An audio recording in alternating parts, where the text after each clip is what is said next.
इस पुत्र अज्ञात तुरुक्कापुरवा ग्राम खीरी सहित अन्य मुसलमान गुंडों द्वारा बर्बरतापूर्ण ढंग से लाठी डंडे से पीट पीट कर निर्मम हत्या कर दी गई। दिनांक 28/8/2023 को समय लगभग 3 बजे। भैया सब लोग बैठ जाइए, शांत रहेंगे तभी पढ़ेंगे, सबका सुनना जरूरी है। जिसके संदर्भ में मृतक के परिवारजनों द्वारा निम्नवत मांग रखी गई है। मांग नंबर 1, छात्र सत्यम शर्मा के हत्यारों के ऊपर सख्त कठोर कार्रवाई की जाए। दूसरा डिमांड, छात्र की हत्या करने वाले और उसका साथ देने वाले हत्यारों के घरों में ध्वस्तीकरण का आदेश किया जाए।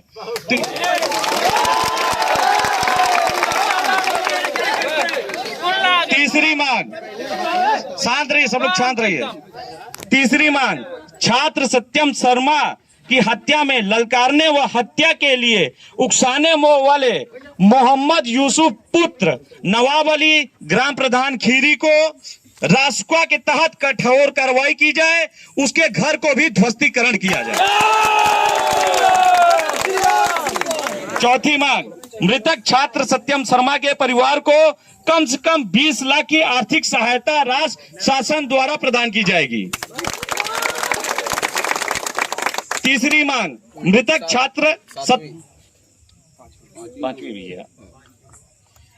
छात्र सत्यम शर्मा के परिवार में आजीविका हेतु शासन द्वारा नौकरी दी जाए।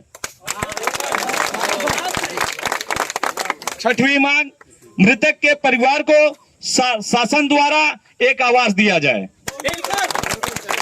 उक्त सभी विषयों को हल करने के लिए शासन प्रशासन को बजरंग दल, विश्व हिंदू परिषद, संपूर्ण हिंदू समाज की तरफ से एवं हिंदू समाज द्वारा 48 घंटे का समय दिया जाता है।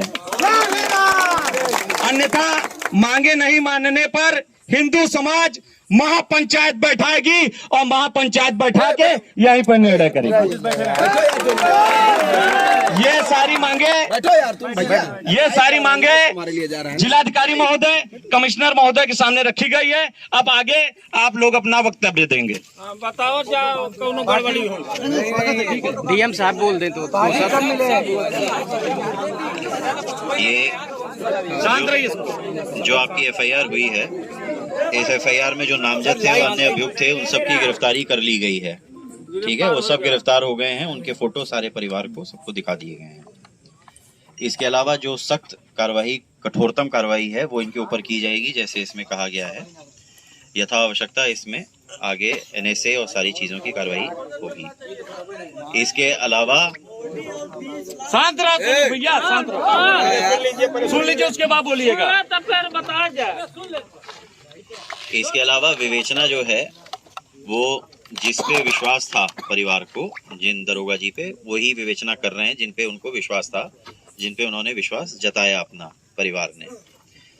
जिन पुलिसकर्मियों को लेके यहाँ की जनता को या यहाँ के पब्लिक को शिकायत थी, उन पुलिसकर्मियों पे सस्पेंशन की, निलंबन की कार्रवाई की गई है। ये कल रात ही मैं आप लोगों को बता चुका हूँ, कल रात ही घोषणा कर दी थी। पुनः ये फिर से आपको बता रहा हूँ कि जिन पुलिसकर्मियों का नाम बताया गया था उनके लिए, उनके ऊपर दंडात्मक कठोर कार्रवाई कर दी गई है।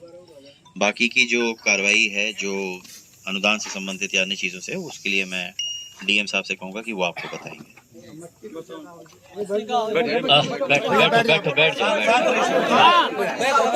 कल शाम को हमारी बात हुई थी और शाम की बात में जो चीजें सामने आई थी, आपका सबसे पहला था कि अभियुक्तों की गिरफ्तारी।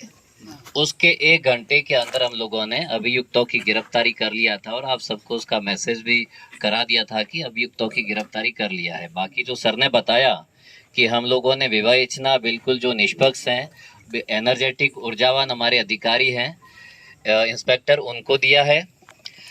फिर अगली कड़ी में हम लोगों ने जिन पर दोषारोपण था या जिन पर भरोसा नहीं था, शिकायत था, तो उन अधिकारियों पे कार्रवाई भी हुआ है, वो सारी आपके सामने है।